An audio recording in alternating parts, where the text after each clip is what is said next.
খুলনার কয়রায় সবুজে ঘেরা গ্রাম মসজিদপুর। গ্রামের গা ঘেঁষে বয়ে যাওয়া কপোতাক্ষ নদের তীরে ঐতিহ্য ধারণ করে দাঁড়িয়ে আছে মসজিদপুর মসজিদ। 7 ফুট চওড়া চুন সুরকির গাঁথুনির নান্দনিক ইটের দেয়াল, ১,৫০০ বর্গফুট আয়তনের মসজিদের ভেতর মাত্র 4টি পাথরের খুঁটির উপর 9টি সুদৃশ্য গম্বুজ। 7 শতাধিক বছরের প্রাচীন দক্ষিণাঞ্চলের অন্যতম দর্শনীয় স্থান এই মসজিদ।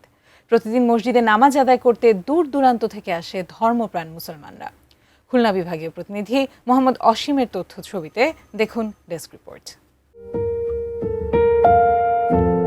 খুলনা বিভাগীয় শহর থেকে প্রায় 90 কিলোমিটার দক্ষিণে সুন্দরবন সংলগ্ন কয়রার আমাদি ইউনিয়নের সবুজে ঘেরা গ্রাম মসজিদপুর, যেটি সুলতানি আমলের ঐতিহাসিক নিদর্শন। মসজিদপুর গ্রামের পাশ দিয়ে বয়ে চলা কপোতাক্ষ নদের ঠিক পূর্ব পাশে মসজিদটির অবস্থান। সুলতানি আমলে নির্মিত মসজিদটি কালক্রমে অনেকবার সংস্কার করা হয়েছে। দক্ষিণাঞ্চলের ঐতিহাসিক নিদর্শন মসজিদপুর এখন সরকারের তত্ত্বাবধানে সংস্কার এবং রক্ষণাবেক্ষণের প্রয়োজন বলে দাবি স্থানীয়দের। এখানে রক্ষণাবেক্ষণে অনেক কিছুর অভাব বা ত্রুটি আছে, যেটা সরকার যেন অতি নগণ্য বা তুচ্ছ, যাদের অবহেলিত মানুষ উপকূল এলাকায় আমরা বাস করি। কাজে এই মসজিদের দিকে যদি একটু সরকার বাহাদুর দৃষ্টি দেয়, তা আমরা সার্বিকভাবে আমরা কৃতজ্ঞ। অঞ্চলে যারা মগ খাসিয়া বা অন্যান্য জাতি ছিল, এই বার্মিজ তারা আস্তে আস্তে এইখান থেকে ধর্ম প্রচারের জন্য ওরা এখান থেকে চলে যায়। নারাই তকবীর আল্লাহু আকবার কই এই এলাকায় তখন সম্প্রদায় ছিল আলাদা। ওই কলেমার দাওয়াত দিয়েছে, এনাদের দাওয়াত দিয়ে আস্তে আস্তে করে বিস্তার লাভ করেছে এখান থেকে এই পর্যন্ত। যাতে করে দেখা যায় 6 থেকে 6.5 7 এর ভিতরে বয়স হতে পারে। 32 ইঞ্চি জেভিকো টিভি এখন মাত্র 15,000 টাকায়, সাথে পাচ্ছেন 3 বছরের প্যানেল ওয়ারেন্টি।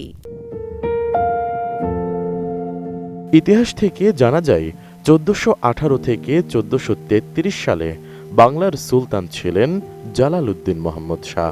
ওই সময় হযরত খানজাহান আলী রহমতুল্লাহি আলাইহি দক্ষিণবঙ্গে আসেন। তিনি যশোরের মুরালি পর্যন্ত পৌঁছে কাফেলাকে 2 ভাগে ভাগ করেন। একদল সঙ্গী নিয়ে তিনি নিজে বাগেরহাটের দিকে রওনা দেন, আরেক দল খানজাহান আলী রহমতুল্লাহি আলাইহির বিশ্বস্ত সহচর বোরহান খাঁ ওরফে বোড়া খাঁ ও তার ছেলে ফতে খাঁর নেতৃত্বে দক্ষিণ দিকে সুন্দরবন সংলগ্ন কয়রার আমাদি এলাকায় চলে আসেন।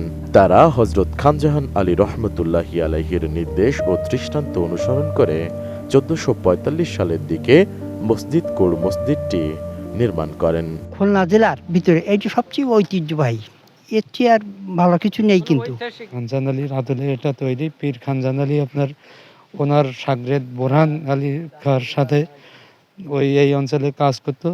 বোরহান আলী খাঁর মাধ্যমে আপনার এই পীর মসজিদটা হয়েছে। আমাদের পূর্বপুরুষের থেকে ধারণা যেটা আমরা শুনেছি সেটাই, যে বোরহানুদ্দিন খাঁ এখানে ইসলামের খেদমত করতে যেয়ে এইখানে আপনার এই মসজিদটা তৈরি করেছে। আপনার পাশে আমাদের বড় দিঘি আছে।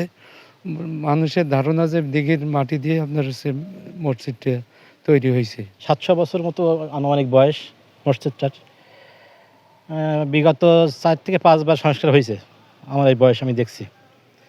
তারপরে এই মসজিদটা এখনও সরকারি বেতন আসেনি, ইমাম মুয়াজ্জিন, আমরা ব্যক্তিগতভাবে ইমাম মুয়াজ্জিন রাখছি।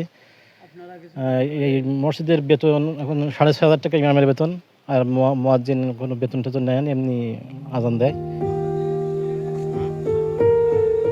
45 একর জায়গার ওপর প্রতিষ্ঠিত বর্গাকার এই মসজিদটির প্রতি পাশের দৈর্ঘ্য 16.76 মিটার, ভেতরের দৈর্ঘ্য 12.19 মিটার করে। মসজিদের ভেতরে আছে 4টি ইটের তৈরি স্তম্ভ, প্রতিটি স্তম্ভে 2টি করে পাথর। এই 4 স্তম্ভ মসজিদের ভেতরের অংশকে 9টি সমবর্গক্ষেত্রে ভাগ করেছে। বর্গক্ষেত্রগুলো 9টি গম্বুজ দিয়ে ঢাকা। মাঝখানের গম্বুজটি অন্যগুলোর চেয়ে আকারে বড়। মসজিদটির পশ্চিম দিকের দেয়াল বাদে বাকি 3 দেয়ালে 3টি করে প্রবেশদ্বার রয়েছে। মসজিদের বাইরের দেয়ালের দক্ষিণ পূর্ব ও উত্তর দিকেও পোড়া মাটির চিত্রফলক ছিল। দর্শনার্থীদের কাছে মসজিদের প্রধান আকর্ষণ এর অসাধারণ নির্মাণ শৈলী। আমরা যতটুকু জানি যে আমাদের এই গ্রামে বসবাস কয়েক পুরুষ, আমাদের পূর্বপুরুষের কাছে শুনছি এটাই যে আবাদ কাটতে কাটতে এই মসজিদটা পাওয়া। তাই সেইখান থেকে ধরেন আগে নামাজ কালাম হতো না, যেখান থেকে নামাজ কালাম শুরু হয়েছে সেইখান থেকে আর কি নামাজ কালাম এলাকাবাসী পড়ে। পীর খানজানালি মসজিদ এরা ওই আবাদ কাটতে কাটতে বন কাটতে কাটতে এটা আবিষ্কৃত হয়েছিল প্রায় 1200-1400 বছর আগের মসজিদটা এটা। 500 বছর আগে ঘটনা, জঙ্গল ছিল, জঙ্গল কাটতে কাটতে মসজিদটা পাওয়া গেছে। এই কিন্তু কে বলতে পারবে না দেখ কত আগে, অ্যাকুরেট কে বলতে পারবে না।